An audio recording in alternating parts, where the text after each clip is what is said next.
Good morning and welcome to Virtuel 2018. My name is Virginia Lowe and this session is entitled Poetry Experiences for Better or Verse, Lessons in Listening, Language, and Literacy. And it is my pleasure to be with you today. I want to take just a moment to say thank you to Tan and to Carol for inviting me to participate and thank them for all the work that they do all throughout the year with our online PLN. And just thank you to the wonderful people that we've been able to connect with and share with. And I hope that you will find today to be a challenge for you and that you will get great information. So let's get started.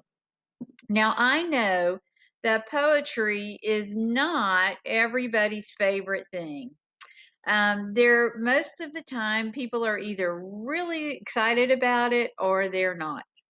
And maybe you're one of those folks who had experiences with poetry where you think, I don't know, it was so hard for me to understand it, and English is my native language.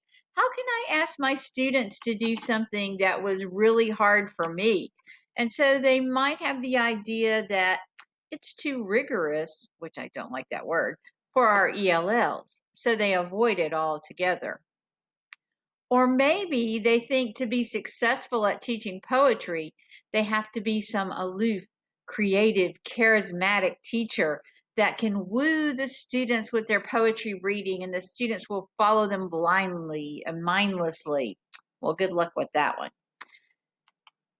Or maybe you fear that you have to channel your inner beatnik and have a smoky room and borrow bongos from the music department and the students will snap while you read softly. I wouldn't advise that one either.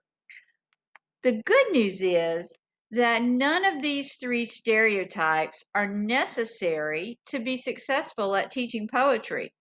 However, I will add that any of these three personas would be a great way to introduce the genre, to exaggerate, to get your students' attention. But whatever your barrier may be, I know that one barrier for sure that we all have to deal with involves the emotions around poetry. We know that poetry is filled with emotion. We think of love poems, tragic, sad poems. But poetry also is about joy. It's about hope. There are messages of adventure, and there's much pleasure and laughter to be found in poetry. So, as Jane Yolen speaks here about feeling deeply, we want to think of the wide range of emotions that we can expose our students to and the wide range of emotions that our students need to express. So, as we share poetry, we're meeting that social emotional need as we're building community. Now, also, we want to think about the solid academic skills that we can provide for our English language learners. So, whether it's being taught as part of a pull-out class, your ELD time, or you're someone who teaches everything and it's integrated in all that you do. These are just kind of a list of the main things that I think are essential selling points for teaching using poetry, and hopefully it'll help get jumpstart some ideas for you on how else you can use poetry. Because we know poetry is about community. Poetry is not meant to be read in isolation. It's to be shared with other people. So as we read poetry and we play with the language and we're rhyming, alliteration, onomatopoeia, our students are hearing that rich phonemic, they're getting that exposure to rich phonemic awareness. And then we marry that with the written word. And so we're providing our students a rich foundation for the English language. And because poets have to be um, such good crafters at their sentences that they form, it provides a great source for teaching sentence structure and syntax to students. And as we're looking at that, and if the poems are related to content areas, then we're able to put some vocabulary or share vocabulary in an authentic way. And of course, the whole time we're discussing this, we're dealing with comprehension and gaining meaning from the poem. And as we're analyzing and thinking about it and questioning, we're practicing our critical thinking skills. But then there's fluency. Nothing pains me more to go into a classroom and see people doing these little drills where it's so boring and it has no purpose. Um, Fluency involves reading for accuracy and for meaning. And so when we provide a purpose for that and we give kids an audience, then it makes it more real. So if we're practicing first as a group, we're choral reading, we read with a partner, we read with a pair, and even we have volunteers to be that lone voice to share the poem. So fluency is as a byproduct of sharing poetry. So these are just some essential basics, I think, that all of our students need, especially our English language learners.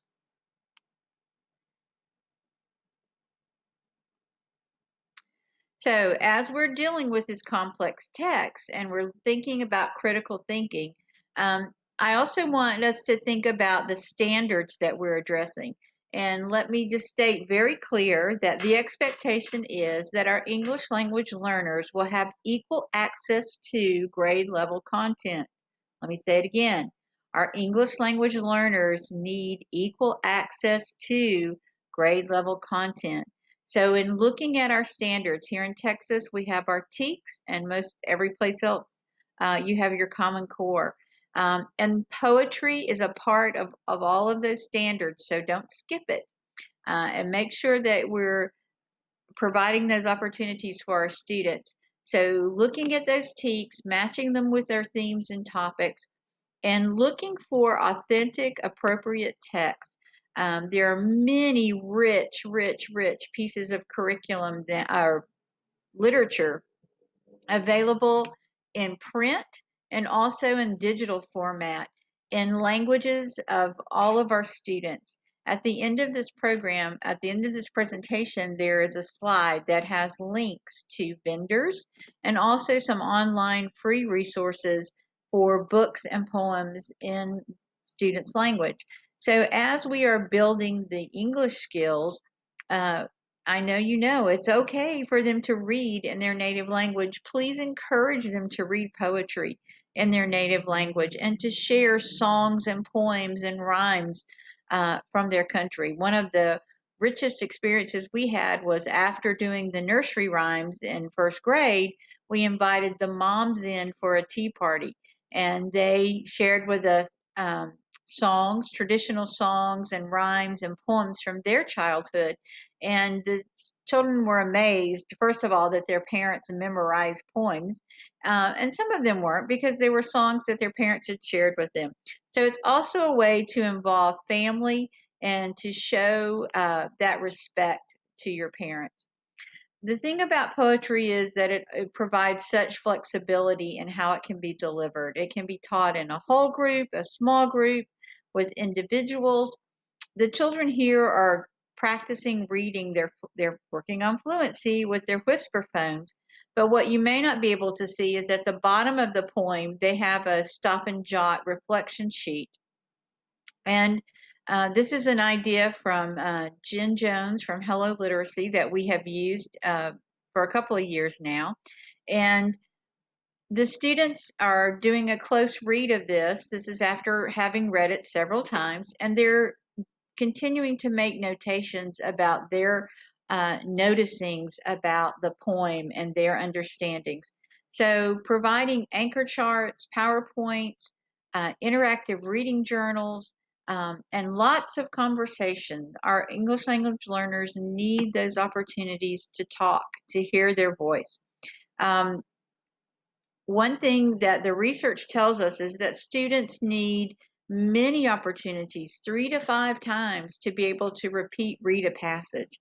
And because stories are often too long, again, poetry is a perfect tool for that, where students have repeated readings where we can work on many skills at one time. So we've talked about why we do it and what are the benefits academically and what are some making that social emotional connection. It's also about building that community of learners. So I'd like to share with you some of the activities that I have done in the next few minutes. I could do this for 2 hours and still not cover everything. So I will tell you that I won't be able to provide a lot of detail, but again, in the resource link, you will be able to find documents that will give you specific details and more information about activities. But I would like to say that any of the things that I mentioned, my encouragement to you is that you as a teacher try these out with your team, with your co-teacher, because then it becomes more authentic. You try it out, you're able to adapt it to meet the needs of your students, to fit their language needs, their cultural needs, and the academic needs. This is basically I guess, the anchor for my poetry instruction. This is what my poetry, we would start day one because I do not wait until April, till National Poetry Month to start teaching poetry. We start week one with poetry, and every week we are looking at poems, just about every week, because I only have 170 days. And I want to make the most of all of that time.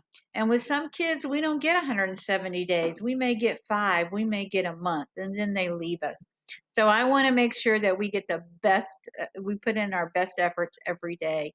And I will again put this in a Google Doc for you to be able to study it in more detail. But basically, with younger students, I suggest one poem a week. With older students, somewhere along the line, you may be able to add in more than one poem a week if they are able to process it quicker. But basically, we begin, and this is where we handle teaching all the mechanics of poetry, what it is that they need to know about um, interpreting a poem, the mechanics of a poem, and we work through that every day. And till the end of the week, the students are either creating their version of the poem, they're responding to the poem. That's where we integrate a lot of technology for students to use that for creating and responding. So this is, as I said, the anchor to our poetry study. It is a part of what we do in language arts in our English time. And there's a poetry station that is a part of that is tied very closely to this. But in addition to the poetry pause that we do daily, again, I don't wait till April. I intermingle other activities all throughout the year to keep poetry at the forefront. It's again, because of its brevity and because of the flexibility, it's become a very easy tool for us to use. One of the things that we do in the beginning to help build community is I read aloud to the students Donovan's Word Jar, which is just a short little chapter book. And then we tie it in with a variety of picture books. And we talk about what it is to be a word collector, that we want to be like Donovan. We have our own word jar. We have a pad where students write down the words. We have anchor charts, posters that they make. And so as students discover new words or interesting words, they bring them in, we look them up, we post it, we put it in the jar. And I will say that the words are in many languages. It's not just English, it's any word that they want to know about. And then we look for opportunities, not just to be collectors, but to be word users. We are wordsmiths. We are word distributors. We are word communicators. And at strategic times during the year, I have other faculty members who come in and solicit our help. And the students go to the word jar, go to the list, and they work with that person to help them find just the right word to take care of their dilemma. We talk about the poetry, and this is one of the first poems that we begin with. And we focus on the line of come sit and dream and climb with me. I first read this poem as a parent with my daughter, And that's when it kind of clicked with me that, hey, I really want to use this in my classroom. And then years later, it appears on Pinterest. So, if only I'd thought of that. Um, but what we do is we read the poem, and then I share with them about my growing up in rural North Carolina. And outside of my bedroom window was a weeping cherry tree. And then there was a huge oak tree in the backyard near the end of the field by my aunt's house. And my cousin, who was my first BFF, she and I would climb in that tree. We would tell stories. We would sing songs. We would dream dreams, make plans for our future. And that was a special place for me. The cherry tree, the weeping cherry, was my place to go to sit and read, to write in my journal, to hide out from my 5 brothers and sisters. They were all very athletic, but not me. I preferred to be under the tree reading. And something they tease me about all my life, even to this day, something comes up. Oh, you weren't there? Right, you were under the tree. Um, but I talked to the students about that was my place to go to have my thoughts and to feel creative. And so the tree becomes our symbol in the classroom for connecting all of the elements of poetry that we want to learn. And then we use an idea that has been around for a while. The students select their favorite poem or the poem that they feel that they write that's their best poem from their portfolio, and they write it on the leaf, and it goes on our poet tree. And these become kind of the focal point also in our classroom.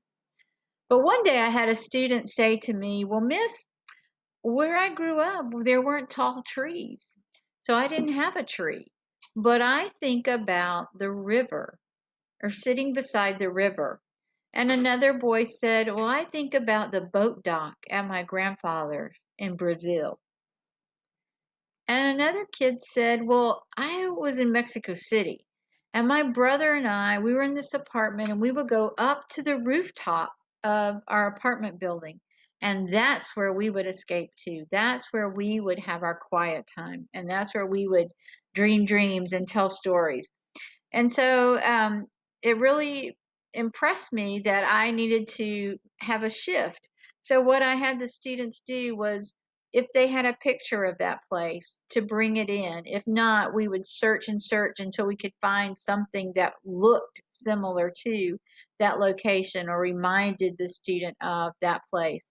And we began to post those pictures around the tree in our classroom so that we would honor that space for those students, and acknowledging that we all have our own space and that it's just as equally important as mine and that the teacher doesn't always have the right answer. Here are a list of some of the poetry stations. And as I said, I will have a detailed explanation of those. But we look at songs as poetry. We look at questioning and answering. We do a poet cafe where if there is a beatnik in the group, they have their time to shine. And we build poems with Legos and Duplos. Um, it's just a variety of activities that allow students to be creative and to, as they work with the mechanics of the language. One activity that we've done just a couple of years is to invite a poet to lunch. The students it started out with adults as a kind of during the poetry month, encouraging adults to take a poet to work. And so we saw this and decided, hey, why can't we invite a poet to lunch at school? So we downloaded the coloring book, and I have again the free link for you at the end. And the students download it. We look at it. They select their favorite poet or a poet that they want to know more about. They read a poem. They select a poem from that person. They have their little puppet person that they make. And we have lunch together in the classroom, and they invite important people in their life or someone from the school. And we introduce our poets to those people. For some of my boys who aren't really into poetry at first, the shape poems or concrete poems are a way that I have been able to hook them in. This is a great way to teach descriptive language, to teach adjectives.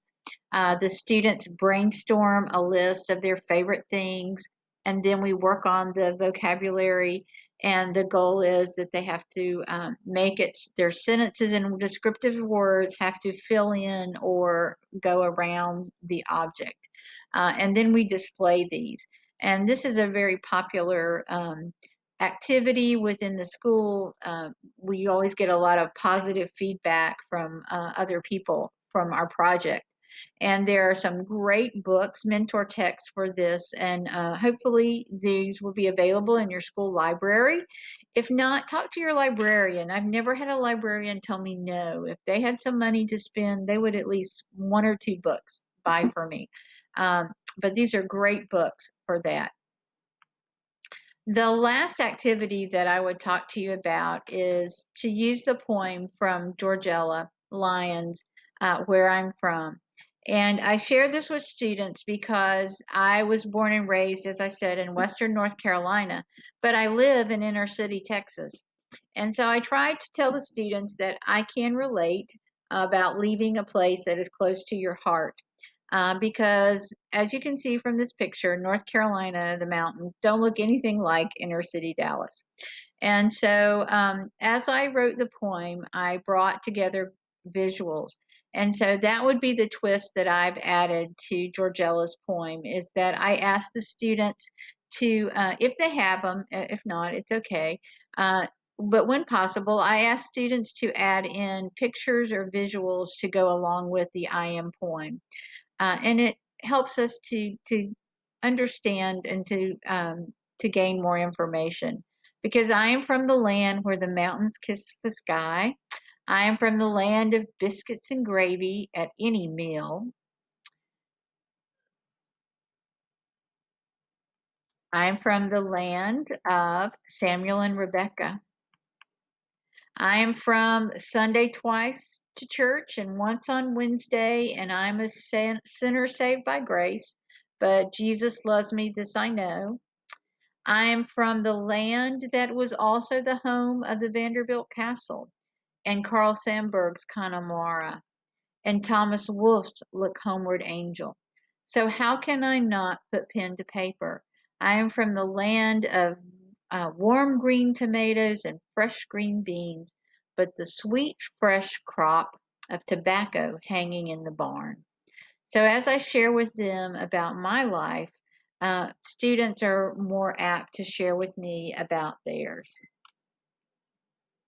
So just as I don't wait till April to study poetry, I don't wait till April and May to display it. All year long, we're integrating and displaying the poetry, providing opportunities for students to work in small groups, um, showing their collections, their portfolios. We've tried poetry slams, poetry cafes, and I've even had students who compete in poetry contests and win. Because poetry is a medium that is closest to our hearts, and it can give a voice to those who have been denied a voice. And I know that for many of our students, this rings true. And so I never want to be found guilty of not having made this way for my students to share their voice with the world, because I know that I have some students who are very independent and strong-willed and will stand firm, who have no problem standing on their own in front of a mic. I know I will always have that class clown who is that inner beatnik person who loves the spotlight, who will always lead the way. But I also know that I have those who still need to sit up under the tree for just a little while longer while they're developing those foundational skills. They need to listen a little longer before they're ready to speak. But when they are, I will be sitting there beside them, ready to hear them, even if it is a whisper. So thank you so much for allowing me to share with you what is something that I am very passionate about. If you want to leave comments and questions, I promise I will answer them. And please look for the links for all the resources and I hope you have a wonderful rest of the day. Thank you so much.